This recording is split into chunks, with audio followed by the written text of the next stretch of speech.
dapat itong si Congressman Arlen Brosas at saka po itong si Duterte. At dahil sa pagtatanong mga kababayan, nitong si Congressman Arlen Brosas ay nag-alboruto po etong si Duterte mga kababayan at napaamin sa mga ilang katanungan nitong si Congressman Arlen Brosas. At dito mga kababayan, naghamon pa etong si Duterte na bilisan daw ng ICC yung pag-iimbestiga sa kanya kasi nga daw baka hindi na daw abutin ng ICC na buhay etong si dating Pangulong Duterte. So ngayon pakinggan po natin etong balita na galing po dito sa ANC mga kababayan. Kanila po yan, hindi po yan natin at ikinikredit din po natin yan sa kanila at sa House of Representative. Mga kababayan, You have 10 minutes. Pasensya na po sa aking oversight. Thank you, Mr. Chair. Maraming salamat, Mr. Chair. Mr. Chair, again, i-reiterate ko lang, Mr. Chair, yung reminders no, na hindi magsabi ng pagmura siguro kasi sanay po yung nakaraan kahit po sa Senate hearing may mga ganun. Ano? Respeto naman sa atin dito and sana po concise sa pagsagot. Kung ano lang ang tanong, yun din lang ang sagot. At mag-defer ng i-defer ang mahahabang explanation kasi nakikita nyo naman, Mr. Chair, madami talagang gustong magtanong ngayon eh. Kaya sana po ganun yung ano. No? And simple lang naman po yung mga tanong ko. It has to do with kung ano din yung mga sinabi ng dating Pangulo doon sa Senate hearing. Yan, Mr. Chair. First, yung observe decorum. Tapos, syempre, tulad po ng sinabi ni Chairman Abante, hindi po tayo mangingimi na mag-point of order kapag nilabag po itong mga ito. Yun. Now, Mr. Chair, I would like to direct my questions, Mr. Chair, to Rodrigo Duterte.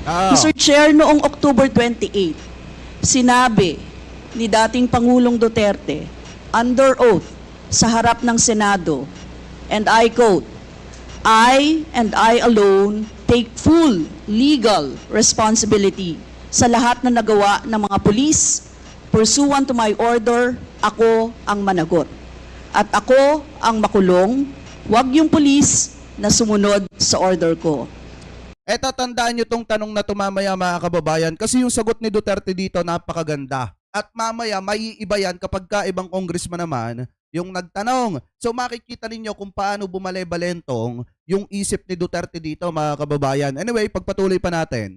Ang tanong natin, Mr. Chair, the families of innocent extrajudicial killing victims are present. Yun po yung pinagsalita nyo kanina. So can the former president look them in the eyes and say once more that he takes full legal responsibility for the deaths of their loved ones, Mr. Chair?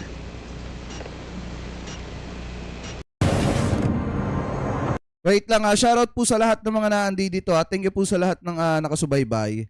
Eto, pagpatuloy pa natin. Mr. President, can you... What's the question? Ano daw tanong? What is the question? Can you repeat the question? Mr. Chair, sinabi niya po na full responsibility. So, Mr. Chair, totoo ba yan? Correct. Yan! Very correct. Since Kita nyo ha, sinasabi niya dito, lahat ng responsibilidad dun sa kanyang pulisiya na war on drugs, mga kababayan, ay lahat yon ay inaako niya.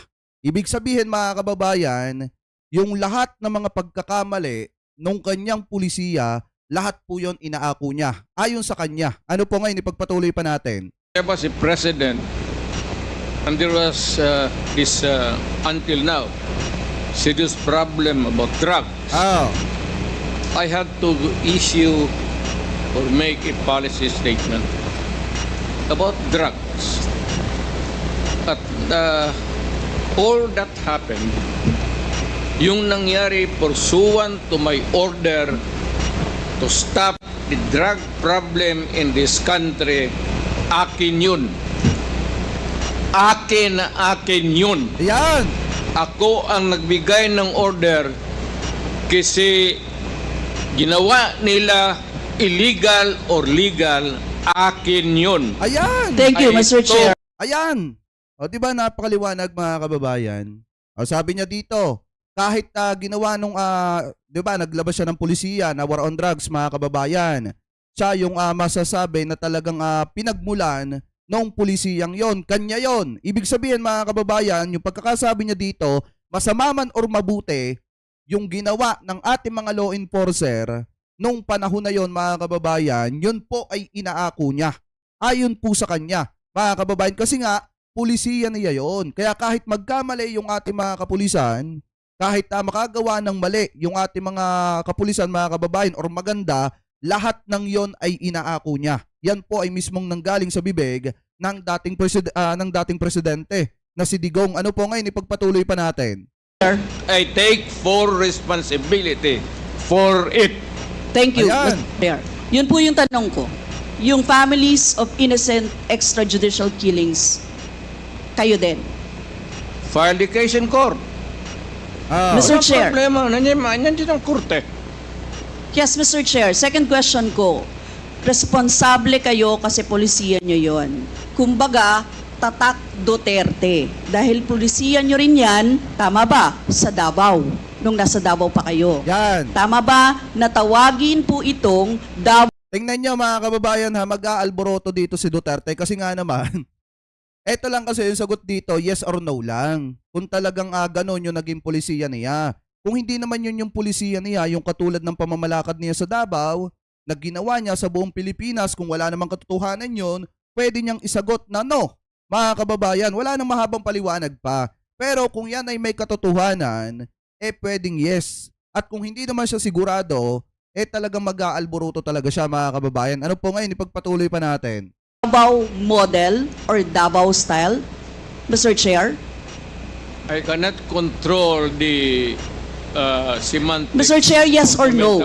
Davao style. Do not ask me to answer yes or no. You are not an investigator. Mr. Chair, tayo po ay nasa investigasyon kasalukuyan. Yes, Mr. but you are Chair. not an investigator. Why are you asking me to answer Mr. yes Chair, or tinatanong no? ko lang naman. Point of Session order. suspended.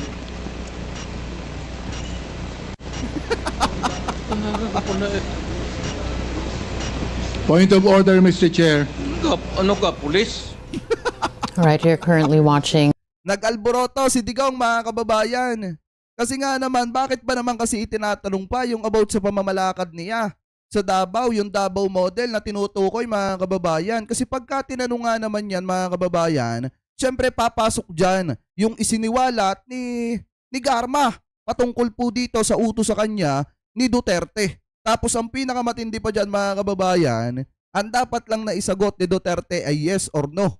Gaya nga ng sabi ko kanina, kung wala naman nga talagang ganon, napakadaling sabihing no, mga kababayan. Kung meron at kailangang ipaliwanag pa, mahihirapan siya magsabi ng yes, mga kababayan. Kailangan niya munang paikot-ikutin yung mga taga-Congress, katulad nung ginawa niya dun sa Senado. Kaso nga lang ang problema, hindi niya kayang i-hijack etong pagdinig dito sa Kamara kasi naandi dito lahat na magagaling magtanong. Ano po ngayon, ipagpatuloy pa natin.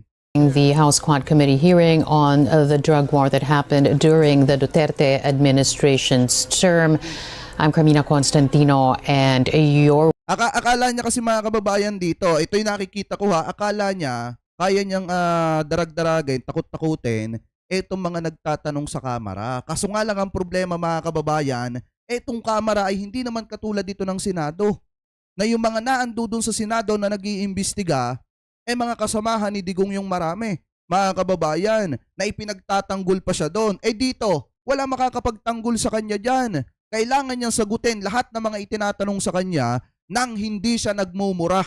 Doon sa Senado, pinayagan siya magmura doon.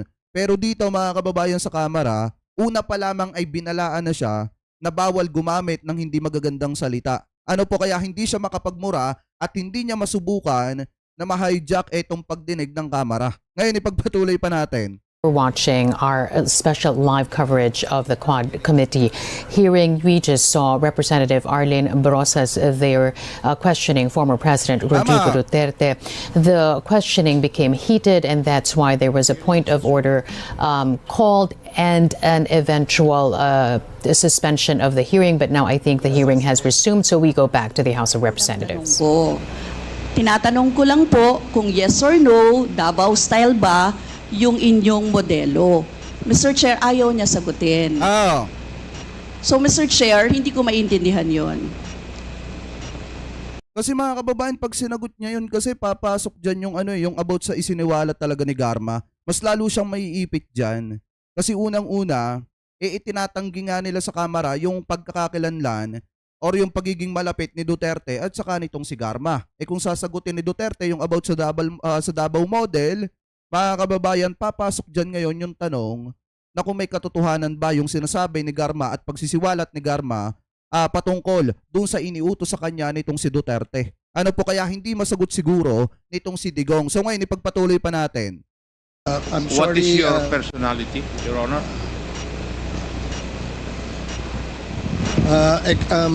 if I may, Secretary Bello, we normally, the committee does not allow the counsel of the witness to speak because the role of the counsel is limited only to counseling his client on his rights. Hanggang doon lamang po. But we cannot ask you to answer any questions that will be asked by any of the members. And that is what Thank you, is in Your the Honor. rules. Thank you, Your Honor. Actually, I'm not answering the question of Congresswoman Rosas, Your Honor. My point is, Your Honor, to allow the resource person to finish his answer. Okay, we will do tama that. din. Thank you, Attorney Bello. Thank you, Your Honor. Thank you. Congressman Brosas, maybe it is perhaps the former president would like to elaborate on his answer. We may ask questions that is answerable by yes or no, and as much as possible, we would ask the resource person to say only answer yes or no. But if he wishes to elaborate, and as long as it is germane and related to the answer to your question, we will allow that. But Yes. we will make it very, very short. Yes, Mr. Chair. Pwede namang mag-expound, Mr. Chair. Ang tinatanong ko lang, sa particular question na yon, maaari naman siyang sagutin ng yes or no. And then the explanation, Mr. Chair. Opo. Mr. Do not control my answer, kung Your Honor. This is not an inquisition. This is a democratic process of investigation. Okay. Thank you, Mr. President. Bakit pa naman nga kasi kinokontrol yung sagot nitong si Digong, mga kababayan? Kasi nga naman, wala siyang gaanong pagpipilian doon sa yes or no eh. Kailangan niya muna magpaliwanag at subukan paikutin yung mga nag-iimbestiga.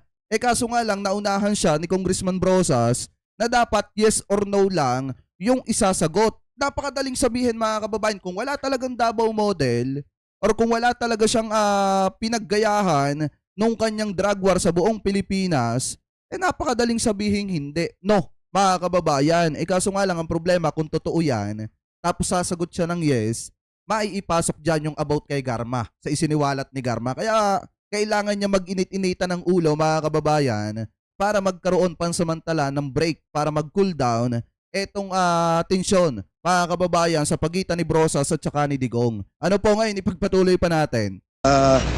Sana po,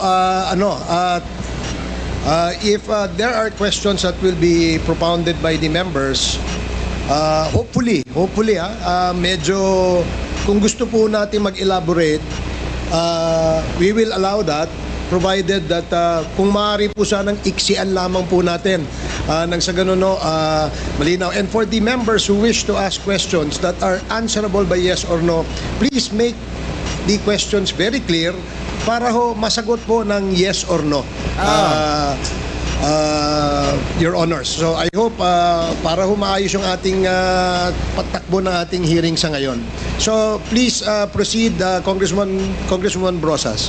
Yes, Mr. Chair. Mr. Chair, ang tanong ko, sinasabi nyo rin na ang war on drugs ay talagang utos nyo. Diba? Pag sinabing war on drugs, Duterte yan. Sa inyo na nadikit yan. Unless, eto po, tanong na pwede nyo i-expound. Yan. May iba kayong gustong itawag doon? Meron po ba kayong gustong ibang itawag doon? Wala na po. Sabi ko, I assume full responsibility for whatever happened in the actions taken by the law enforcement agencies of this country to stop the drugs or the serious problem of the drugs affecting our people. Mr. Chair, next question. Tara. Nung naging mayor po kayo, sabi nyo naging safe ang Davao. Tama po ba? That would be that should be answered by a third person. I would not be answering that. It would be presumptuous of me to conclude. Hindi ako magsabi. I never said that Davao. Hindi, dapat bilang mayor masasabi niya yan. Sa panahon ng kanyang panunungkulan, syempre, hinawakan, hanggang ngayon nga hawak pa rin ng mga Duterte ang pamumuno dyan sa Davao City bilang mayor. Mga kababayan, masasabi ba niya na safe ang Davao sa kanyang panahon, sa kanyang panunungkulan? Mga kababayan, hindi na kung sino-sino pa yung ituturo niya na dapat magsabi at hindi daw siya. So ngayon, pagpatuloy pa natin. Said there was not publicly. Mr. Chair, as mayor, Yan. masasabi nyo na naging safe ang Davao sa panahon nyo? Talaga. Kasi Talaga. walang kriminal sa kalye, Talaga. walang snatcher, Walang snatcher. walang akyat bahay, Walang akyat bahay. walang magnanakaw, Walang magnanakaw. walang mamamatay tao. Walang mamatay tao. So yun po lahat? Yes. Oh. So walang mga kriminal o walang insidente ng kriminalidad. Bakit po? Merong mga incident, not totally. It could be a dream of a city not to have any criminal incidents of violence. Pero overall, Davao City was safe. If the test or standard would be that a citizen of the city can walk all over the city and men and children can go home safely, unmolested, undisturbed. That was the standard that I gave to the police of Davao City. Mr. Chair, I would like to ask, no? Hindi ba nagkandamatay sila sa Yan. panahon na yon? Marami po. Sino-sino po ang mga pumatay? Wala akong listahan yan, ma'am. We have to go to the tawag nito. Hindi ko bit-bit. Ang bit-bit ko lang ho yung hindi.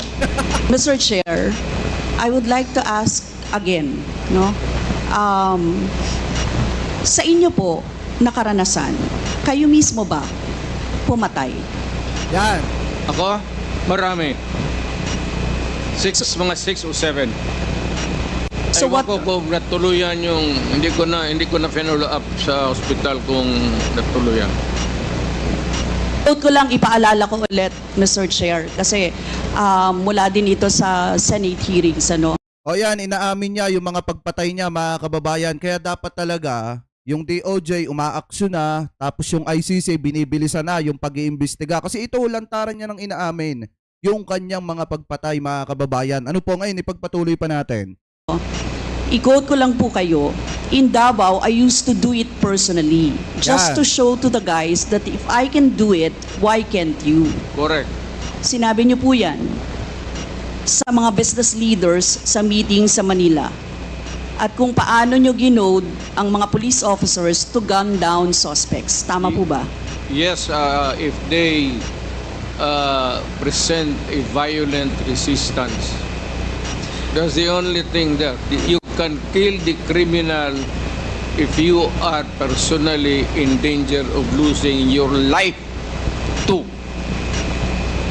Ito But po, hindi mo pwedeng patayin yung kriminal nakahandcuff o nakatali. Hindi Ah. trabaho ng lalaki yan. ito pong second, Mr. Chair, na quote, kayo rin ito. And I'd go around in Davao with a motorcycle, with a big bike around.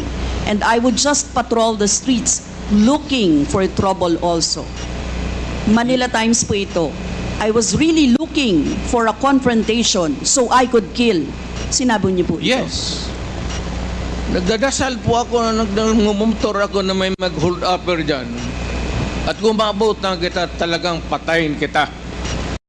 O yan mga kababayan ngayon kung titingnan natin yung paliwanag dyan ni Duterte, dati sinabi niya yan, na kapag ka nagmumotor siya daw doon sa Davao City, talagang ipinagdadasal niya na sana makakita siya ng gulo, mga kababayan. Para nga naman, kung makakakita siya ng gulo, mas madali sa kanya na pumatay ng tao. Kasi kung titingnan natin yung paliwanag di Matubato ata yun, mga kababayan, na parang masaya etong si Duterte na kapag ka nakakakitil siya ng buhay, parang nag-i-enjoy etong si Duterte kada may mapapatay siya na tao. So ngayon mga kababayan, alam ko namang alam nyo yan at napanood yun, nakita nyo naman din yan at napanood nyo yung iba, nabasa nyo sa mga pahayagan na talagang lantaran niyang sinabi yan. Na kapag ka nagmumotor siya, sana makakita siya ng gulo at ipuprobok niya ito na manlaban para madali sa kanya ang patayin yung tao. Mga kababayan, ano po ngayon, ipagpatuloy pa natin. Basta kriminal ka. Wala akong pasensya sa kriminal. Pagka lumaban, patayan. Ayan. So, Mr. Chair, kanina po kasi sinabi ni Duterte na he takes full legal responsibility. Yes. Siya ang mananagot at Yes. makukulong sa ginawa ng mga kapulisan. Yes. Kung sa inyo po ang policy, inaako nyo rin ang accomplishment nito. Yung lahat po, kasi kung naaalala ko sa war on drugs, yung mga accomplishment, may nahuli, nagbebenta, gumagamit, gumagawa ng droga. Lahat yan. Ma'am, if you are the city executive or mayor, lahat ng utos mo na ginawa ng police and all the consequences, sagot ko yan. Ayan. Pati ang ginawa ng police, sagot ko yan. Pati po yung accomplishment kung may nahuli, enforcement of law yun. Accomplishment din po yung na-confiscate na drugs. Tama ba? Lahat ng trabaho ng police, because you are the mayor, inutos mo yan, and the consequences, or sometimes an incident can go right and go wrong. Protektahan ko yung police kasi ako ang mayor. Ang tanong dyan mga kababayan, saan napapunta yung kanilang mga nako-confiscate or nakukuha nila na ipinagbabawal na ba to nung panahon ng Duterte administration? Yan po kasi ang tanong dyan mga kababayan. Siguro ito yung pinupunto dito ni Congressman Brosas mga kababayan na kailangan mapalabas dito sa pagtatanong niya kay Duterte. Kasi nga naman, kung siya yung may pulisiya natural na lahat ng accomplishment nun mga kababayan sa kanya yung punta. So ngayon ang tanong dito, saan napapupunta yung mga nasa sabat na bilyon-bilyon or milyon-milyon na halaga ng ipinagbabawal na gamot nung panahon ng Duterte administration mga kababayan, kung sa kanya pati yung accomplishment. So ngayon ipagpatuloy pa natin. Hindi magtrabaho yung police, matakot yan kung hindi mo backupan. So lahat ng trabaho ng police, nung ako'y mayor, for the longest time, akin yan. So, Mr. Chair, alam niyo po ba kung ilan ang arrested sa mga drug operations at how much ang drug na na-seize nung time na yan? Ma'am, I was not notified in advance that I have to make an accounting for the arrested persons in Davao City. That is, I would not want to. That would not be a proper question. Mr. Chair, sabi niyo yung accomplishment report sa inyo yan. Accomplishment, yes. Accomplishment is another thing. But you see, to ask for the number of arrests or killings, that would be a stupid question. Mr. Chair, sinabi po ninyo na aakuin nyo lahat. Eh di syempre may accounting din kayo, Mr. Chair. At kabisado nyo, kahit nga kabisado ninyo kung ilan ang hinuli, ilan ang pinatay, ilan. Dapat may accounting kayo, Mr. Chair. Tama. And I believe, Mr. Chair, noong 2017, correct me if I'm wrong, may President's Accomplishment Report kayo, Yes, Mr. ma'am. Chair. Tanungin kita, where were you the other day at 4 o'clock in the afternoon? Point of order, Mr. Chair. Yan nga sinabi ko. Yes, may I remind our resource person, Mr. President, Sinusubukan niya talagang i-hijack, mga kababayan, yung pagdinig. Biruin niyo, siya yung tinatanong, pero siya yung gustong magtanong. Mga kababayan, saan ka ba naman nagkatala? Resource person ka, susubukan mong ikaw yung magdadala nung hearing. Parang ganito kasi ang nangyayari dito. Ang nagtatanong itong si Congressman Brosas na saglit na sagutin na lamang ni Duterte yung mga itinatanong sa kanya, sinusubukan niya, mga kababayan, na siya yung magtatanong at ang kailangang sumagot yung congressman na nag-iimbestiga sa kanya, yung nagtatanong sa kanya. Kita niyo, mga kababayan, kung anong galawan itong ginagawa dito ni Duterte. Sinusubukan niya talaga na i-hijack yung pagdinig at hindi sagutin yung mga katanungan na itinatanong po sa kanya. Ano po ngayon, ipagpatuloy pa natin? maaari po ay wag po, iwasan po natin magtanong sa ating pong mga membro. Please answer the questions lamang po. At Siguro sa lublob ni Duterte, mga kababayan, bakit sa Senado nagagawa ko ito? Bakit sa Kamara hindi ko magawa-gawa? Kasi sinusubukan niya talaga, mga kababayan, na agawin yung pagtatanong, yung pamamaraan ng pagtatanong at sinusubukan niyang wag sagutin yung mga itinatanong sa kanya.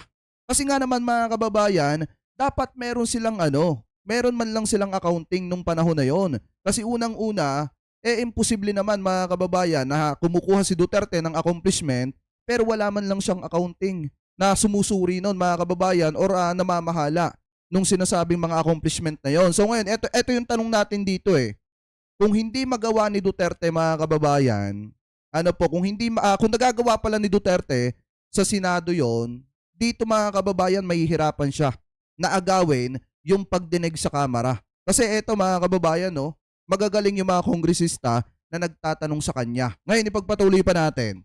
refrain from asking questions to the members of Congress. Yan po ang nakasaad sa ating rules. Sabi, bro, kalaban din natin yung Makabayan Black. Wag nating kampihan. Hindi, ang tinitingnan natin dito yung sitwasyon ng pagtatanong. Hindi sa kinakampihan natin si Congressman Brosas. Ang tinitingnan natin, bro, dito yung sitwasyon ng pagtatanong. Ano po, gawa ng eto na lang yan, mga kababayan Alam nyo, sa totoo lang, mas masarap at mas magandang tingnan, mga kababayan, yung mga hindi nakasundo natin nung panahon ng eleksyon na ngayon ay sinusuportahan ng ating gobyerno. Let's say, pagpalagay natin, kalaban natin yung Makabayan Black. Pero hindi natin may kakaila, mga kababayan, na etong paraan ng pagtatanong nila ay nasa tama. Kasi ang gustong palabasin dito sa pagtatanong na ito yung hustisya para sa mga kababayan nating Pilipino. So wag nating kalimutan yon. Isang tabi muna natin yung sinasabi niyong kalaban natin, etong Makabayan Black, at tutukan muna natin yung pagkuha ng hustisya ng mga kababayan Pilipino po natin. Ano po ngayon, ipagpatuloy pa natin. Please continue, Congresswoman Brosas. Thank you, Mr. Chair. I'm sure alam po yan ng former President kasi siya ay naging miyembro din ng Kongreso, Mr. Chair. Yes. Yes, Mr. Chair, 2017 President Accomplishment Report meron. Sinabi nyo rin naman. Ngayon, Mr. Chair, kung ganon, handang mag-cooperate ba ang dating Pangulo sa lahat ng investigations na gagawin, Mr. Chair? All investigations. What do you mean by lahat? How many investigations do you think that I have to participate? Point of order again, Mr. Chair. That's a 1 minute suspension. walang pre.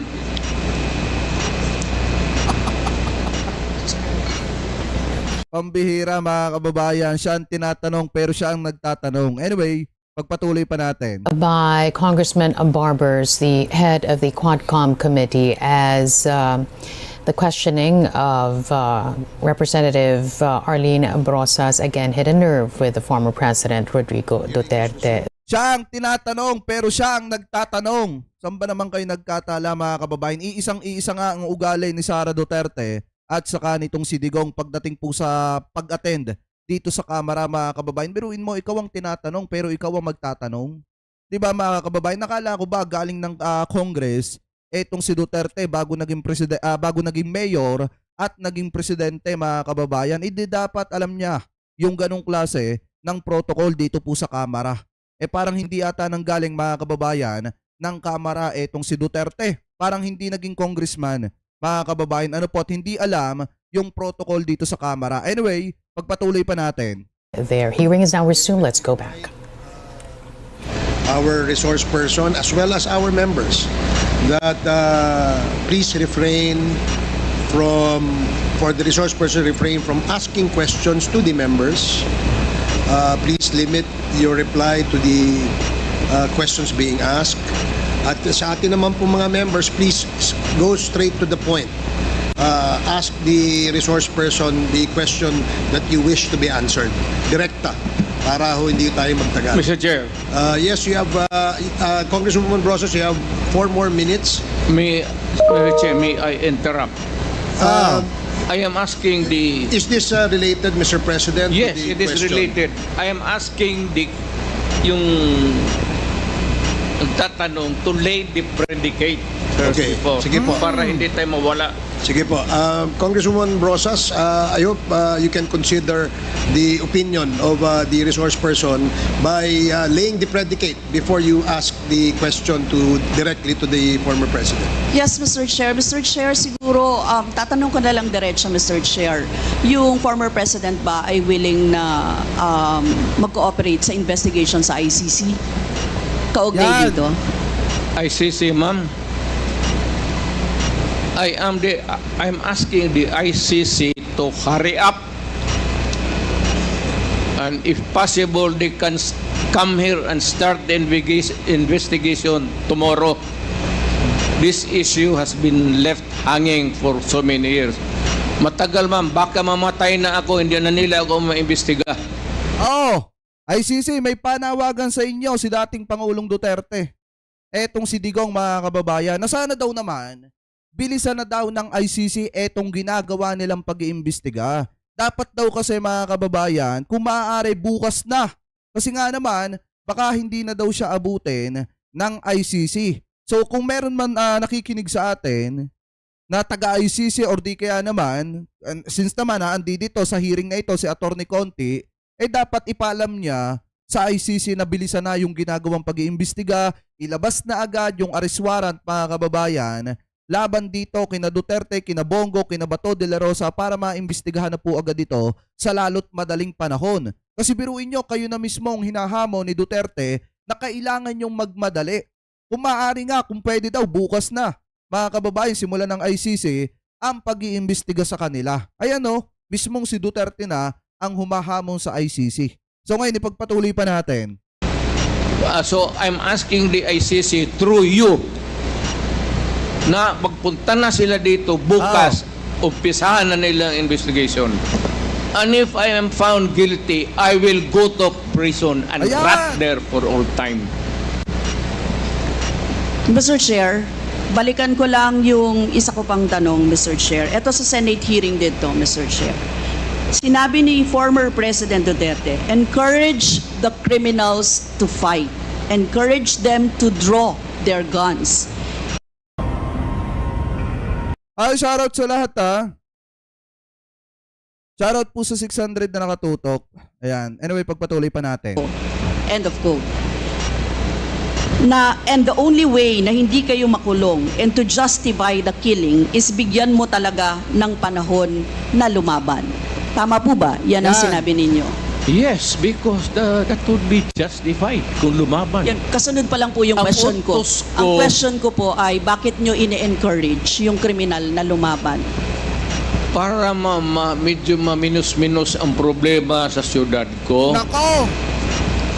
Kung may kriminal dito na 50, kung mapatay ninyo yung 30, di 20 na lang, hindi na masyado problema dyan sa akin. Ibig sabihin, Mr. Chair, Ayan, mismong inamin na ni Duterte na ini-encourage talaga mga kababayan yung mga tao, lalo na yung mga na-allege na mga kriminal mga kababayan na manlaban. Para ano? Para bawian ang buhay at mapatay ng ating mga law enforcer. Kasi nga ang katuwiran niya, mababawasan lamang daw yung mga tao na gumagawa ng pagkakamali kung ito ay mawawala. Ipagpalagay, 50 daw mga kababayan, yung mga tao na nakagawa ng pagkakamali at yung 30 binawian doon ng buhay dahil nga sa pag-i-encourage sa kanila na manlaban at mapatay ng ating mga law enforcer. Kaya nga ngayon mga kababayan, kung titingnan natin, ito'y isang malinaw or maliwanag na pag-amin na ni Duterte na talagang ini-encourage nila yung mga drug allege or yung mga suspect mga kababayan na manlaban para bawian ang buhay. Ano po ngayon, ipagpatuloy pa natin. hindi mapaparusahan ng nakagawa ng krimen in self-defense. Hindi man siya. Siya alam naman trabaho ng police, ma'am. The policeman should know when to kill and when to injure. Hindi Grabe, naman no? kailangan sabihin nun.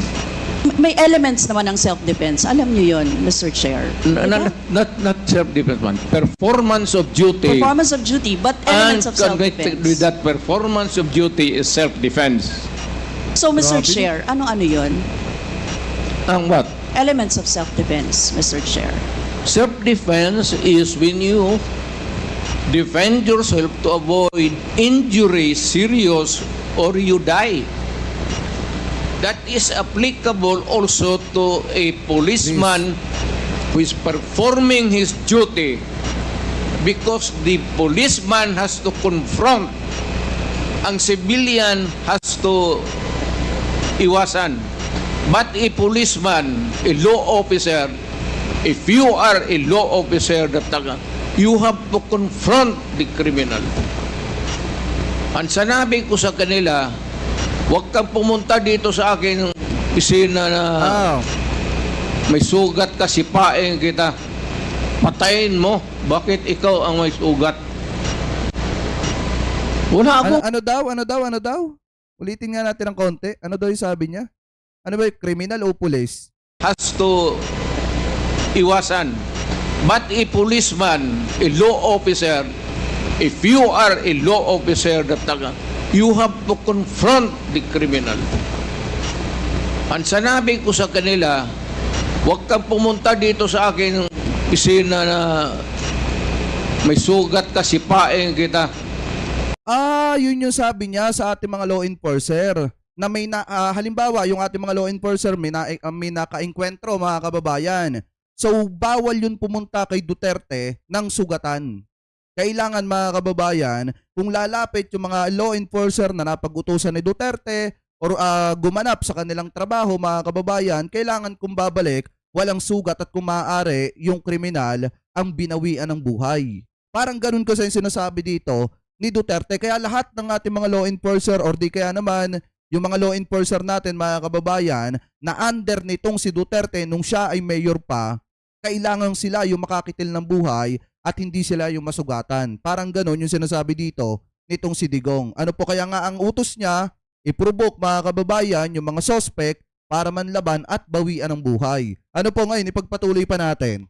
Patayin mo. Bakit ikaw ang may sugat? Ayan! Wala akong My language is brutal and raw for criminals. Wala akong pasensya, ma'am. I've been a prosecutor for 9 years. Talagang sinabi ko, pag hindi na mahinto yan, patayin mo na yan. Ayan! Huwag mo nang pabalikin yan dito sa opisina ko. Thank you, really Mr. want Chair. to know the truth? Ganon. Last two questions, Congresswoman Rosas. Grabe no, talagang inaamin niya yung mga pagpatay mga kababayan. So dapat sa lalo't madaling panahon umaksyon na ang ICC dahil hinahamon na kayo ni Duterte na kailangan bilis-bilisan nyo na yung pag-iimbestiga nyo at dapat umaksyon na rin etong DOJ mga kababayan kasi eto lantaran niya ng inaamin yung kanya mga pagpatay at pag-utos ng pagkitil din ng buhay. Ano po ngayon, ipagpatuloy pa natin. Yes, Mr. Chair. Mr. Chair, gusto ko lang sabihin na sa elements of self-defense, first, dapat unlawful aggression. Second, reasonable necessity of the means employed to prevent or repel it. Tama. And third, lack of sufficient provocation on the part of the person defending himself. Mr. Chair, now I would like to direct my question to sa victims po, si Cristina siguro at si Lori or si Mary. So ito na yung mga biktima mga kababayan na tinanong. So ngayon yung sinasabi ng mga DDSHET mga kababayan na ito daw pong si Congressman Arlene Brosas, hindi sa ipinagtatanggol natin ha.